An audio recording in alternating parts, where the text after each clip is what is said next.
Hello, my fellow Egyptologists. This is Clark with Editorial Egypt, still your number one source for anything and everything dealing with the ancient land of the pyramids. Now, I apologize to you guys for not updating in a few months, but I promise I have a good reason. Now, the topic we're going to be discussing tonight has been by far the most requested in the entire history of the channel here on YouTube and over on our streaming platform. And tonight, well, we're finally going to be diving headlong into the fray. We here at Editorial Egypt have been engrossed in months of research to bring you guys the most comprehensive and authentic documentation on tonight's subject. And what is that subject, you might ask? Well, ladies and gentlemen, this is it. The proverbial big one, as they say. One of the most cryptic and enduring modern mysteries having to do with the pyramids, the Sphinx, and just Egypt's enigmatic past in general. Yes, boys and girls, I am of course talking about the uber-mysterious footage known as Giza.avi. Tonight's documentary will feature exclusive over-the-phone interviews with Mr. Raymond Sakar, one of the foremost investigative journalists on this case, and with Mr. Felix Henry Schmidt, son of Dr. Carl Schmidt, the man who was first mailed the mysterious videotape way back in 1992. So sit back, relax, and join us on this bizarre and frightening odyssey as we bring you the comprehensive story behind Giza.avi.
And there it was, the infamous Giza.avi video clip.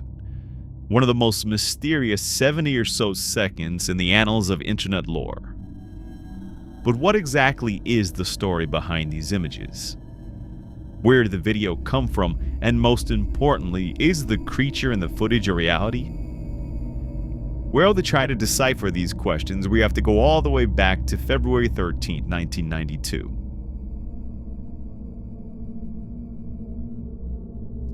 In the suburbs of Hamburg, Germany, lived Dr. Carl Schmidt, the foremost Egyptologist working for the prestigious Der Blumenthal Museum of Rare Antiquities.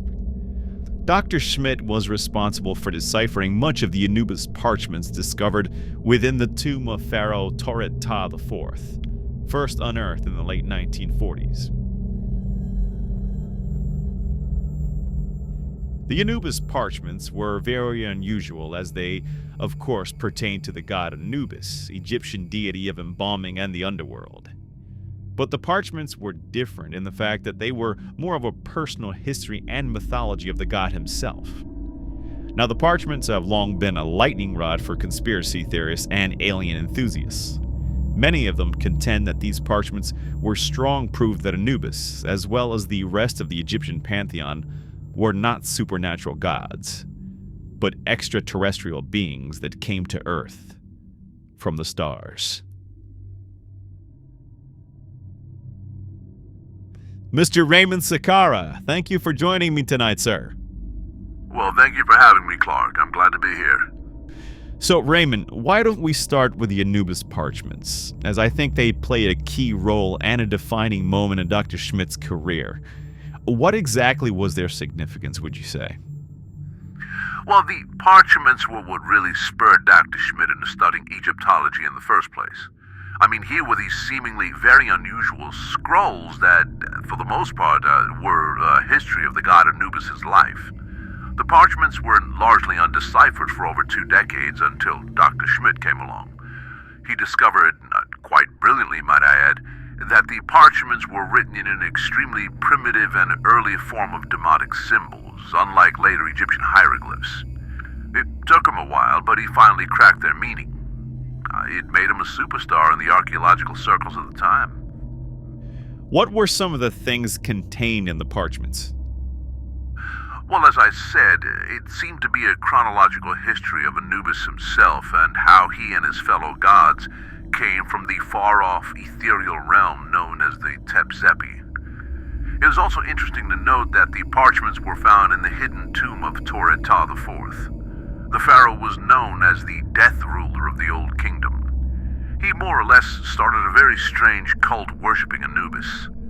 Tore-Ta very much believed himself to be what they refer to as an Ankh-Deus, a man who was half mortal, half divine. I guess you could say he was a hybrid of sorts. At least that's what he believed.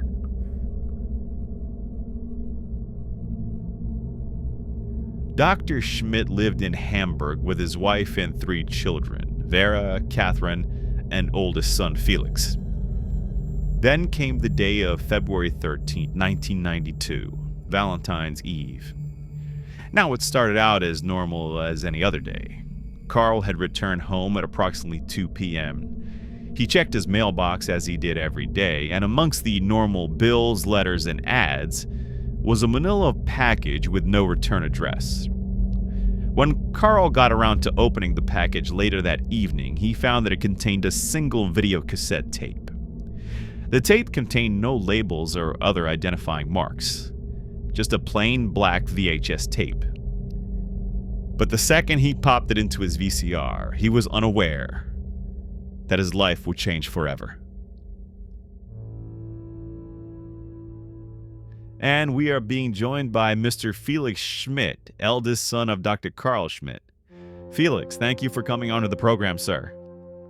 Yes, thank you, Clark. I am happy to be here. So, Felix, I guess we'll just start out with the day that your father received the tape in the mail. Now, how did he act? Was he nervous or was he curious?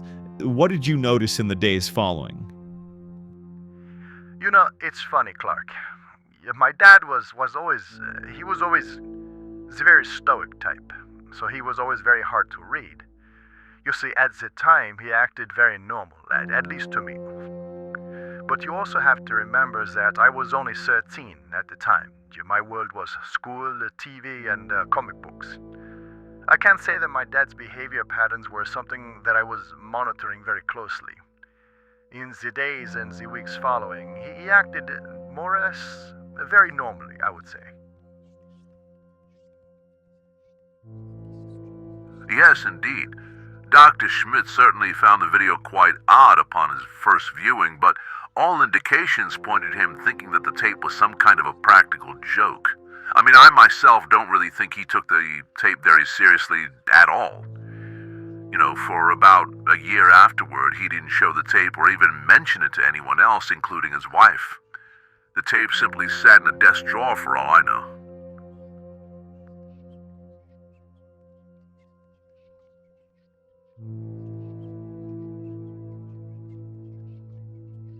Now, as stated, the mysterious tape gathered dust in Dr. Schmidt's desk for over a year. Carl might have been content to leave it that way. That is, until the phone call started.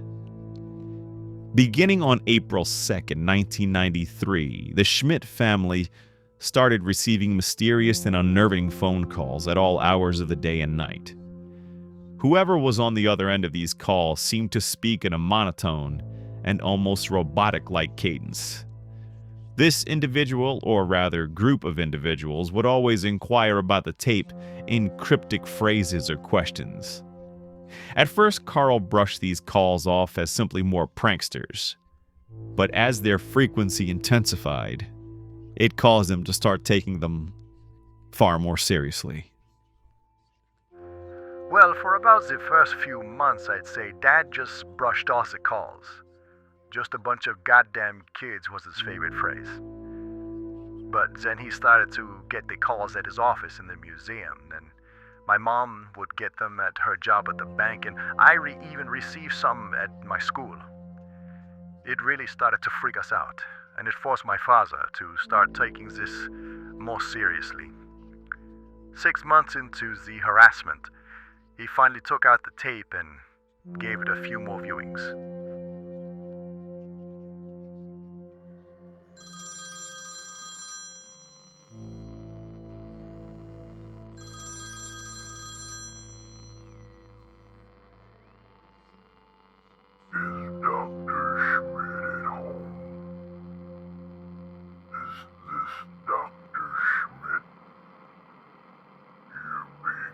Impersonated by the other voice.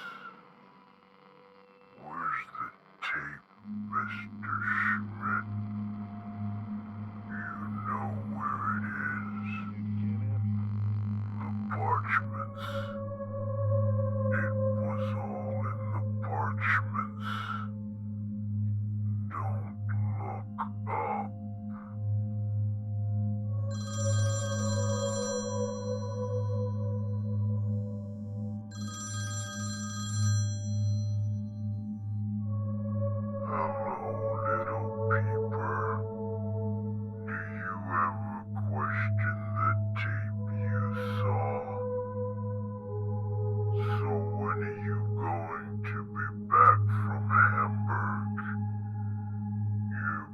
Impersonated by the other voice.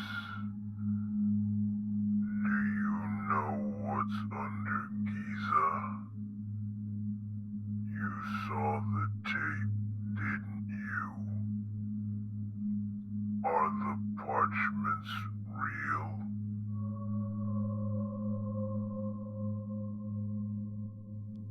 Even though Carl was not a man to scare easily, the phone calls were eerie and frequent enough for him to consider his family's safety. But he was careful to be very discreet about whom he showed the contents of the tape.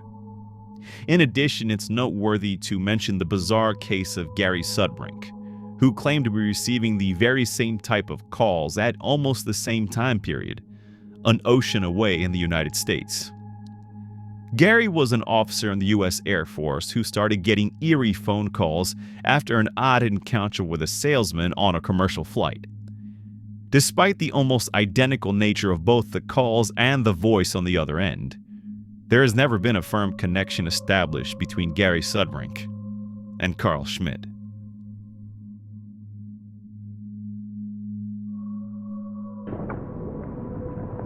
I'll tell you who it is. Hello? Yeah. Do you want to speak to him? There's Gary's sudden drink in there. Yeah, who's this? Steven? Are you playing games with me or what? Huh? Steven, if you're playing games, I'm gonna kick your ass. So how long are you going to be back from Texas? Huh? You're being impersonated by the other voice. Yeah, this is you, Steven, you idiot. You're pissing me off. Jerk. I'm gonna get you on... Let's see what it says. Review. One new call out of area.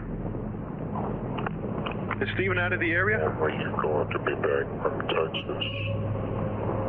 Wait, say that again? You're being impersonated by the other voice.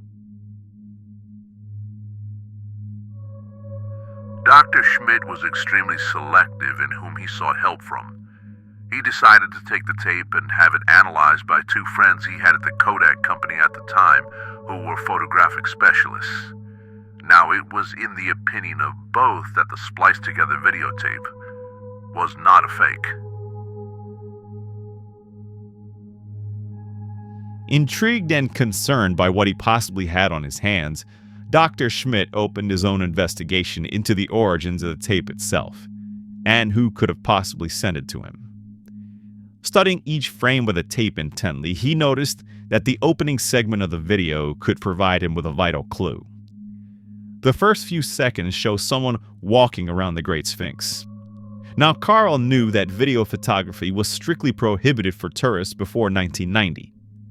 Dr. Schmidt himself conducted many preliminary expeditions in and around the monument and knew that only specially sanctioned personnel were allowed to have video equipment anywhere near the Sphinx or the Great Pyramids.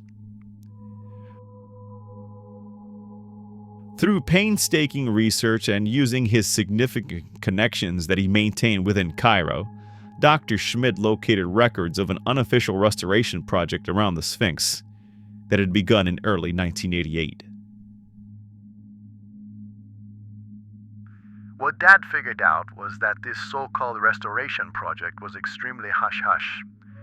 There was only a few vague records on file in the Cairo registrar.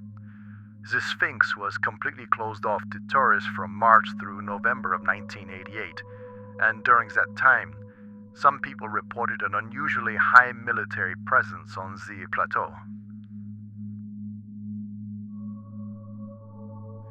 Based on the videotape and his own digging into this 1988 maintenance project around the Sphinx, Dr. Schmidt came to believe that the Egyptian officials found something, possibly a hidden entrance at the base of the monolith.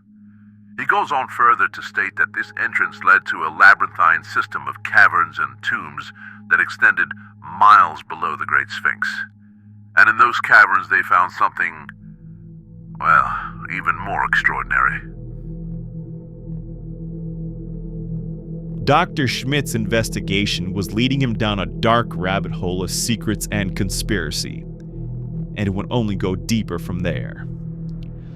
Carl took the tape to a Dr. Fritz Lieberman, a biologist and close friend that he had met at university.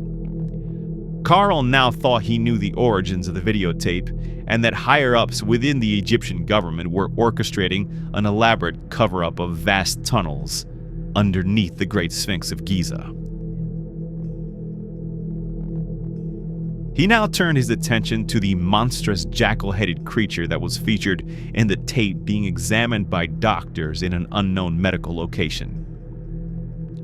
The following audio conversation was recorded by Dr. Schmidt himself as he spoke to Dr. Lieberman about what he thought concerning the mummified creature found in the underground tombs.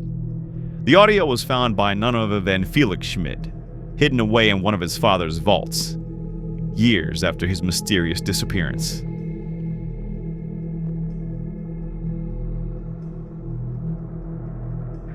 Yes, thank you for meeting with me, Lieberman. So tell me, what were your findings? Carl, before I say anything, I need to know one thing. Where did you get this cassette tape? That is not important now, my friend. Damn it, it's important to me, Carl. Now you want answers, yeah? Well, so do I. Now humor me. Where did you get this videotape? Look, the damn thing was mailed to me 2 years ago from Cairo. At least that's what I'm assuming. Who in Cairo sent this to you? Lieberman, I don't have the answer for that. Not yet, anyway. Now, tell me, what was your conclusion after looking at the tape? In God's name, I don't even know how it's possible. But no, Carl. I do not believe that this was faked. Look me in the eyes, Lieberman, and tell me that you believe that the mummified creature at the end of this video, it is genuine, yeah? Again, as unbelievable as it may sound, yes. Now, judging from the sheer size alone, it would take a Hollywood studio hundreds of thousands, maybe even millions of dollars to pull off a hoax like this. Look, from my variable calculations, judging size and distance relative to other things in the video, I estimate whatever in the hell this thing is to be at least 15 to 20 feet in height. The skin texture, the size, and even the decay rates of the bandages all suggest authenticity. Carl, what do you think that this thing is? My dear Lieberman, as insane as it might sound, I believe that the mummified creature in the end of that video is the real Anubis. Have you lost your mind? Carl, Anubis is a myth, yeah? A fictional creation of Egyptian legend and lore. There is no such thing as Anubis. Then why don't you tell me how you explain that creature? I don't know, a mutation of some kind. A prehistoric jackal, perhaps. Hell, it could even be something like a primitive joke. I don't know. For instance, take the Fiji mermaid. That is at least 15 feet tall, yeah? You said it yourself, Lieberman. The size alone negates all other possibilities. I believe what we have witnessed is an alien creature buried under secret tunnels underneath the Giza plateau, and the Egyptian government is hiding it. So even if that was the truth, now what? What do we do with this knowledge, Carl? We can't exactly go public now, can we?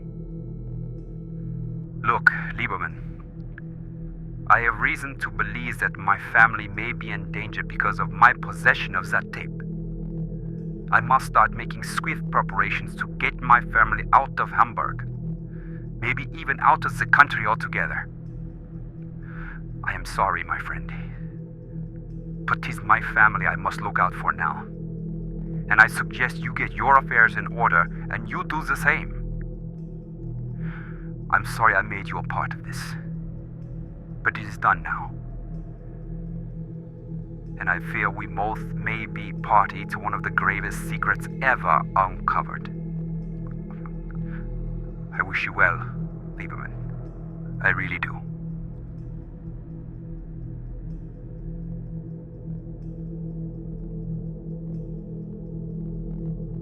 It was in the summer of '94. Dad moved me, my mother, and my sisters to live on a permanent basis in our summer home in Switzerland. He stayed behind in Hamburg, and within 5 months, he sold the house off.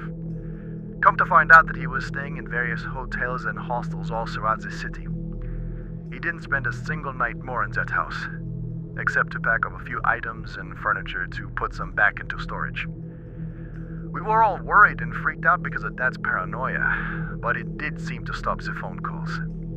We begged him to tell us what was really going on, but he refused. He told us to just trust him. It did indeed seem to stem the harassing phone calls. All except one. On July 30th, 1994, the day the Schmidt home was sold off, a terrible fire broke out that very evening. The house was incinerated, and the cause of the fire was never determined. Just 2 days after the blaze, Dr. Schmidt received one final, eerie message left on his museum office answering machine.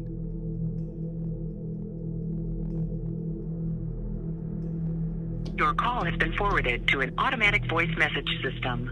At the tone, please record your message. When you have finished recording, you may hang up or press 1 for more options. Carl Schmidt, are you there? So when are you going to be back from Hamburg? You're being impersonated by the other voice. The blaze. It wasn't there. You have the tape. Find the tape, Carl. Find the tape.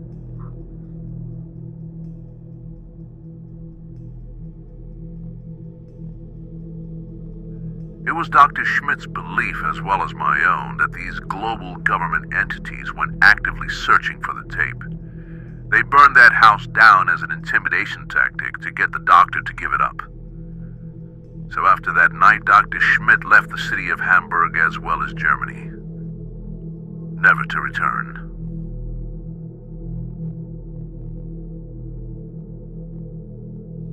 However, before the good doctor completely skipped town, he made one final stop to one Heinrich Devereaux, one of his museum colleagues. Although it cannot be officially corroborated, many experts studying this case, including Raymond Sakara, firmly believe that Schmidt had Devereaux make a digital copy of the mysterious tape, storing it on a floppy disk. It is this digital copy that would eventually make its way onto the obscure corners of the internet and become what we now know as Giza.avi.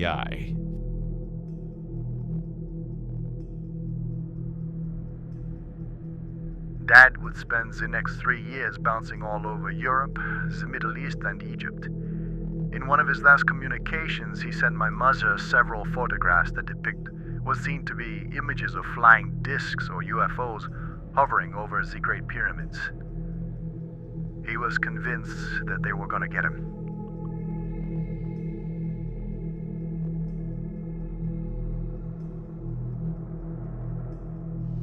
The last official communication by Carl was a short phone call he had made to his wife on October 29th, 1997. After this date, Dr. Carl Schmidt seems to vanish off the face of the earth. He has not been seen or heard from for almost 30 years.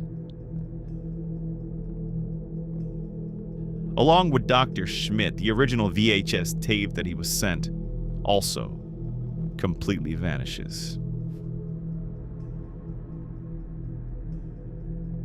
Well, I've of course petitioned the Cairo authorities countless times, and I've tried to lobby the German embassy. My father's case has been perpetually lost in an endless maze of bureaucracy and red tape.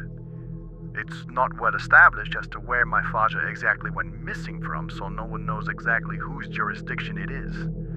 It just gets infinitely passed over from government to government and from politician to politician. Basically, it's insanity wrapped in tragedy. Dad was an asset to the archaeological community, but more than that, he was a good man and he was a good father. Now he's just been passed over like yesterday's trash, and I'll tell you, he and my family deserve a hell of a lot better than this. However, Dr. Schmidt's disappearance was only the first in a string of bizarre and suspicious circumstances to befall anyone who got too close to this case. In the year 2000, Dr. Lieberman was found hanging in his garage by his daughter. German police were quick to rule the death a suicide. All of his personal files, electronic devices, and records have been sealed tight by the German consulate. Heinrich Devereaux was killed in a suspicious automobile accident in 2003. Look, the Devereaux case is so obviously a cover-up, it's almost laughable at this point. 3 different accident specialists have testified in court that they believe Devereaux's car was rigged to explode well before he supposedly plowed into the other vehicle. Now, there is well-documented surveillance footage showing his car in flames almost 30 seconds before he got into his accident. But of course, it's all just swept under the rug by the powers that be.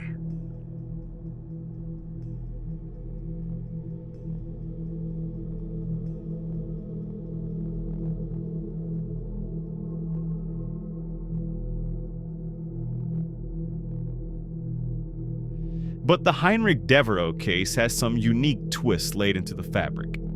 As mentioned, it was reported that Devereaux was most likely the one who leaked the footage onto the internet, and as such, he had a bit of tech savvy.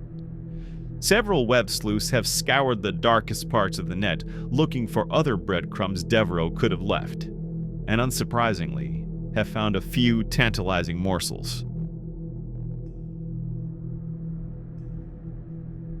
Well, it was believed that Mr. Devereaux had an extensive web presence with a dozen different aliases, hundreds of other emails, and was a part of just about every fringe group conspiracy forum in cyberspace. Now, one of his more prominent handles was that of Pyramid Hank. Now, supposedly this Pyramid Hank shared several different grainy photos and files containing images of what he says are alien creatures that he snapped in different abduction scenarios.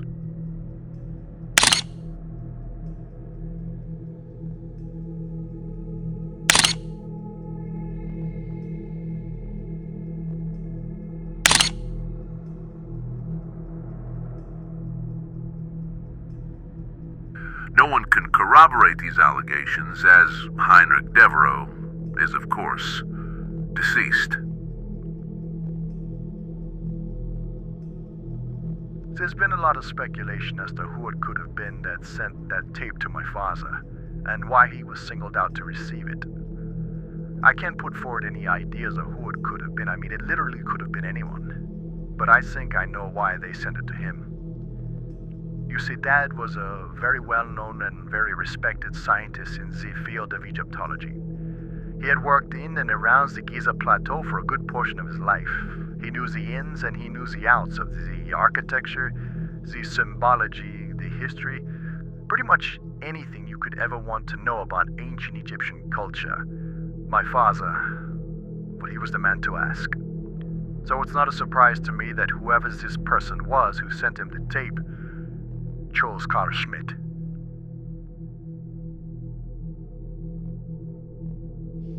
And so the mystery endures. Is the Giza.avi footage of a genuine alien creature discovered in the hidden tunnels beneath the Great Sphinx? If so, who was the mysterious cameraman who sent the footage to Dr. Schmidt in the first place? But most importantly, what happened to the good doctor himself? In his paranoid travels, did he manage to find the truth behind this perplexing odyssey? And was he silenced because of it? Is the Egyptian government hiding the discovery of long-forgotten secrets buried under the Giza Plateau? This is one of those truly great mysteries that plague the modern 21st century. I was sucked into this case from the word go, and it has never relinquished its grip on me. I'll keep on searching for the truth until my dying day. I think I owe at least that much to the extraordinary memory of Dr. Schmidt.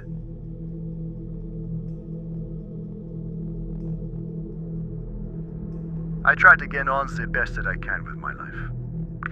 You know, I have a family of my own now, and my greatest regrets is that my kids will never get to meet their grandfather. And for what, I ask? Because irresponsible governments want to hide the truth from everyone? I mean, honestly, it's sickening to me. I mean, just who the hell do these people think that they are? But I can tell you one thing. I will never stop searching for the answers. And if I don't find them in this life, then you're damn certain that I'm going to find them in the next. You can count on that.